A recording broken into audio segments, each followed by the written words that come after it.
Today, we are still grinding up levels, well, specifically more for personas for the protagonist to take down Lavenza. She's apparently proving to be quite difficult with the increased HP, and the requirements to pass phases, which is to deal a certain amount of damage, has appeared to also have increased. Will we be able to get past her? We shall find out soon. I want to welcome our viewers here on Twitch, Facebook, Kick, Twitch, YouTube, Facebook, and indeed all around the world. I apologize. It looks like I ended up screwing up something that distracted me. Thank you guys so much for joining. I am SpireKid, and this is Persona 5 Royal.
And welcome to part 48 of Persona 5 Royal, 5 times HP, hard mode, half gold EXP with Gay Joker mod. How are all of you today? I am doing pretty good. We'll start Persona 5 in just a moment, but first we have to take a look at today's top stories. Starting off first with BBC World News headlines. This is BBC News, the headlines. One Direction star Liam Payne dies after falling from a balcony at a hotel in Argentina. An emergency call reveals staff had concerns about his safety. Fans gather outside the hotel to mourn his death, lighting candles, singing One Direction songs and sharing moments of silence. At least 22 Palestinians are reported to have been killed after an Israeli strike hit a school in Jabalia in the northern Gaza Strip. On Fox News, Kamala Harris insists she'll make a clean break from Joe Biden's presidency if she wins the US election. Polling suggests it's neck and neck in the swing states. All right, up next, in depth, One Direction singer Liam Payne dead after falling from balcony. This from Reuters. Former One Direction singer Liam Payne was found dead outside a hotel in Buenos Aires on Wednesday. Argentine police said the 31-year-old fell from the balcony of his third-floor room where he was staying. Distraught fans gathered outside the hotel Wednesday night. In a statement, police said they were called to the hotel in the capital's Palermo neighborhood, where they were notified of a, quote, aggressive man who could be under the effects of drugs and alcohol. The hotel manager said he heard a loud noise at the back of the hotel. When police arrived, they found that a man had fallen over the balcony in his room. Emergency workers confirmed the death of the British singer, who was reportedly found in the hotel's interior patio. In this video, authorities can be seen removing Payne's body from the hotel. Earlier on Wednesday, Payne had appeared to post on Snapchat what are presumed to be the last videos of him alive. Good morning, everybody. Today, we ride. We're going to ride some horses. The 4U singer rose to global fame as part of the since disbanded pop band One Direction. The group broke up in 2016 as its members pursued different projects, including solo careers. Payne had, on October 2nd, attended the Buenos Aires concert of his former bandmate Niall Horan. The musician has previously spoken publicly about his struggles with mental health and using alcohol to cope with the pressures of fame. In a video posted to his YouTube channel last year, he spoke about having given up alcohol and thanked supporters for sticking with him through difficult times. Neither Payne's record label Republic Records nor its owner Universal Music Group could immediately be reached for comment. Very sad moment in the music industry. Rest in peace. Up next, in depth, Musk turns mega donor for Trump with $75 million donation. Excuse me, this from Reuters. $75 million to his pro-Donald Trump super PAC in the span of 3 months, jumping to the top ranks of Republican donors. I'm not just MAGA, I'm dark MAGA. That's according to federal disclosures Tuesday, which show America PAC, which Musk founded 3 months ago, got through around $72 million of that from July to September. Musk's group focuses on turning out voters in closely contested states that could decide the election. And with the Trump campaign relying mostly on outside groups for canvassing voters, it means the billionaire plays an outsized role in the razor-thin election between Trump and Democrat Kamala Harris. But half a dozen sources tell Reuters the PAC encountered problems with contractors and hiring door knockers. Vote, vote, vote. Elon Musk, the world's richest man, took a sharp turn to the right this election. He endorsed Trump in July and appeared with him at a rally in Pennsylvania earlier this month.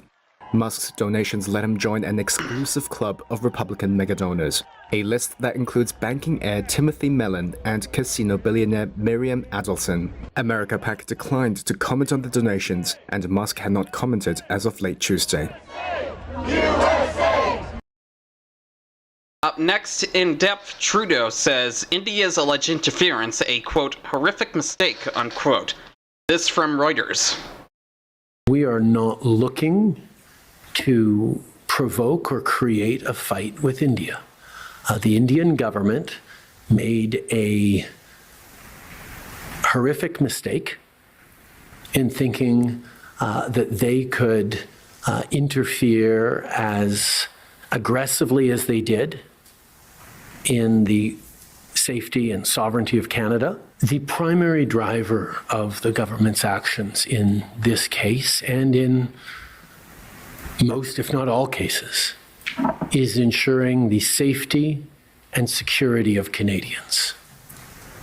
That is one of our top foreign policy goals, always. And we will continue to look at things we can do to ensure that Canadians are safe in Canada and when they travel overseas.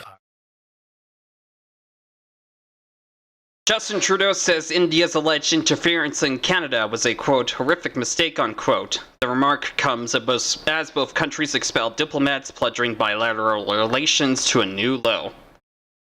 Up next, Iran. In depth, Iran warns Israel against retaliation for missile attack. This from Reuters. Iran warned Israel on Thursday against retaliating for its missile barrage on October the 1st. That's as Israel ramped up its offensive in Lebanon against Tehran-backed Hezbollah. Iran carried out the attack following Israeli airstrikes on their allied militants. The commander of Iran's elite Revolutionary Guards, Hossein Salami, gave his warning at the funeral of a deputy, also killed in Israeli strikes. We say it now, and you are aware that when we say it, we take action. Be careful not to make a mistake again. If you do and target us in any way, whether in the region or in Iran, we will strike you in a painful manner again. As Israel plans its response, there are fears of a wider Middle East conflict. US Defense Secretary Lloyd Austin spoke with Israeli Defense Minister Yoav Gallant on Wednesday with aims to avert a regional war. But Israel shows no signs of easing its campaign against Hezbollah. Its military said it had killed 45 militant fighters in Lebanon in the last 24 hours. In Gaza, medics said on Thursday that Israeli airstrikes had killed over 10 Palestinians in Gaza City. Meanwhile, Israeli forces sent tanks into Jabalia in the north, where Palestinians and United Nations officials expressed alarm over shortages of food and medicine. Up next on this day, October 17th, 2005, this from the Associated Press.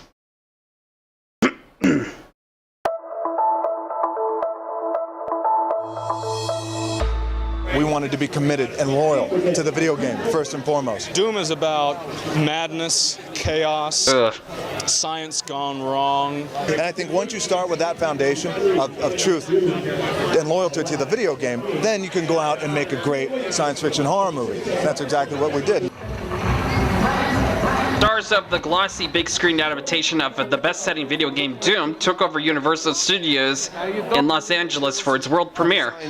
Don't leave me high and dry. Explain to the people who don't play the game that what it is like to be play the game. There's many odes to the video game, the BFG, Pinky Monster, especially the first-person shooter. The cool thing about this film to me was that it, for the first time in cinema history, the audience becomes the hero of the film, and I really like that. When I saw that written in the script, it's like, oh man, that's ambitious, and we got it, and it was awesome, and I'm proud of it. I'm doing okay over here. Unfortunately, fans didn't share the cast's enthusiasm. The film was a massive flop, failing to make back its estimated $60 million budget. And that is on this day. And last but not least, today in history for October 17th. This from the Associated Press.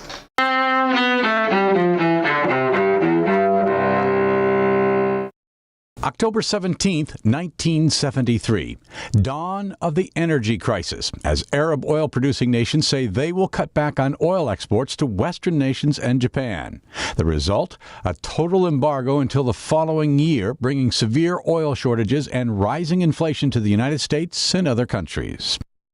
1777, a turning point in the Revolutionary War. British forces under General John Burgoyne surrender to American troops in Saratoga, New York. The victory persuades the French to side with the Americans against the British during the war. 1989, a deadly earthquake measuring 7.1 on the Richter scale strikes Northern California. The quake kills more than 60 people, leaving 12,000 homeless and causing $6 billion in damage. 1931. Mobster Al Capone is convicted of income tax evasion and sentenced to 11 years in prison. Capone is released 8 years later. And 1915. Playwright Arthur Miller, author of Death of a Salesman and The Crucible, is born in New York City. You go to theater because it's giving you news of some kind that applies to today. And it's a rare thing that can outlast its moment. It's very difficult. Today in history, October 17th. Tim McGuire, The Associated Press. And that is today's world headlines. Stay tuned after the break. We will begin Persona 5. Don't go away. We'll be right back.